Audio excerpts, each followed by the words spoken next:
பிரியமானவர்களே, இன்றைய காலை பொழுதிலும் கூட இது வானத்தின் வாசல் ஊழியத்தின் மூலம் உங்களை சந்திப்பதில் கர்த்தருக்குள் மிகுந்த சந்தோஷம் அடைகிறேன்.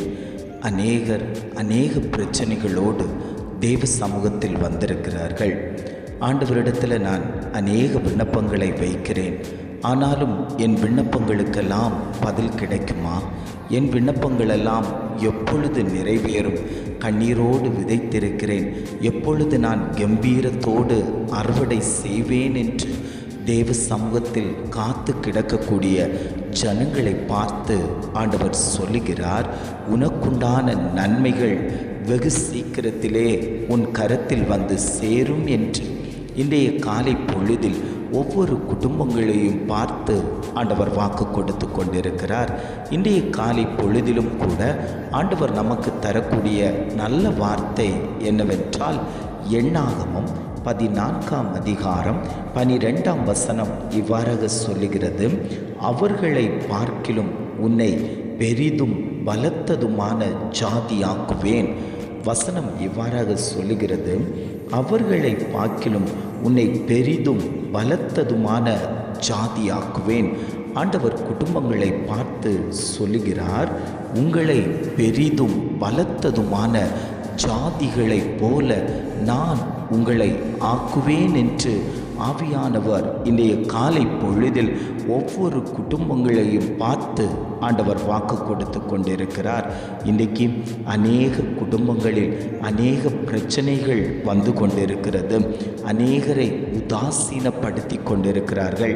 கணவன் மனைவிக்குள்ளாடி பிரச்சனை, பிள்ளைகளுக்குள்ளாடி பிரச்சனை, வேலை செய்கிற இடத்துல பிரச்சனை, எல்லா மத்தியிலையும் பிரச்சனை மேலே பிரச்சனைகள் வந்து கொண்டிருக்கிறதுனால ஜனங்கள் ஒருவருக்கொருவர் மாம்சத்தின் கிரியையினால் அடித்தடிகள், கொலைகள், கொள்ளைகள், இப்படி பல காரியங்களை செய்து கொண்டிருக்கிறார்கள்.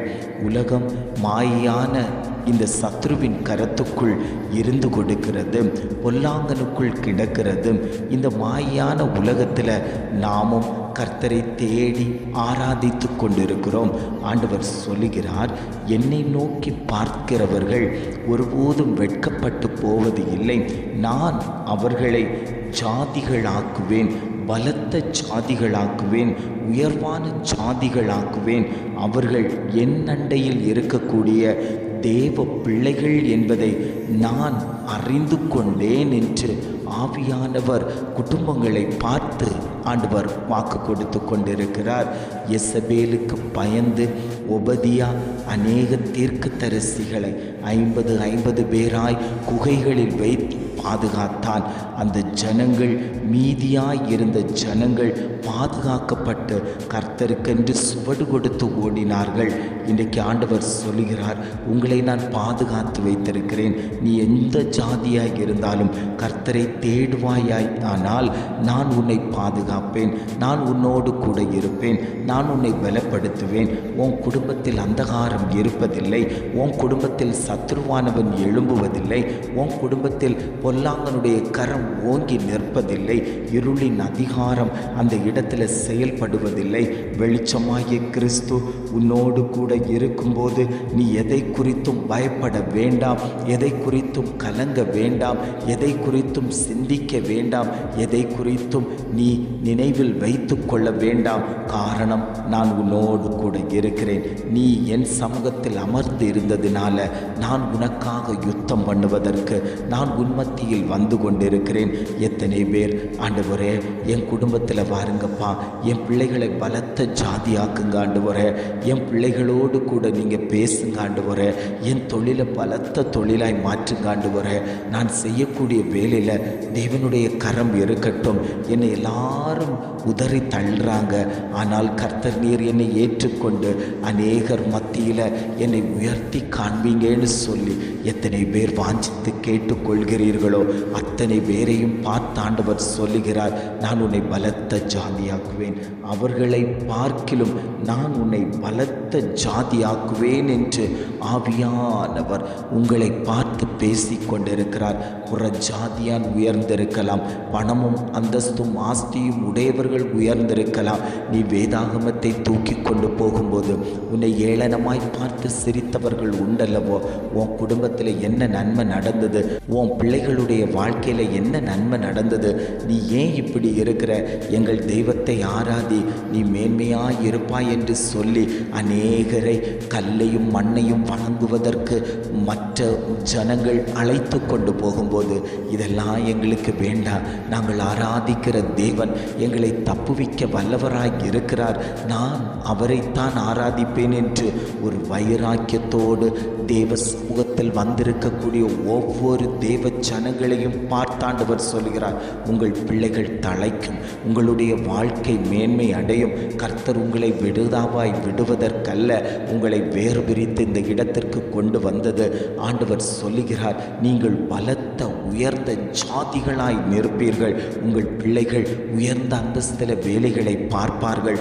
உங்கள் பிள்ளைகளுக்கு ஆசீர்வாதம் உண்டாகும். உங்கள் தொழில்கள் உயர்வடையும். யாரெல்லாம் உங்களை நிந்தித்தார்களோ, யாரெல்லாம் உங்களை அவமானப்படுத்தினார்களோ, இந்த குடும்பமானு சொல்லி கை சூண்டி பேசினார்கள் அல்லவோ, குற்றப்படுத்தினார்கள் அல்லவோ, ஆண்டவர் சொல்லுகிறார், அவர்கள் கண்கள் காண நான் உன்னை உயர்ந்த ஜாதியாக்குவேன், நான் உன்னை பலத்த ஜாதியாக்குவேன், நீ பயப்படாத, நான் உன்னோடு கூட இருக்கிறேன் என்று ஆவியானவர் குடும்பங்களை பார்த்து ஆண்டவர் வாக்கு கொடுத்து கொண்டிருக்கிறார். ஆண்டவரே, என் குடும்பத்தில் நீர் வந்ததற்காய் ஸ்தோத்திரம்னு சொல்லி எத்தனை பேர் ஜெபிக்க ஆரம்பிக்கிறீங்க? நாம் ஜெபிக்கலாமா?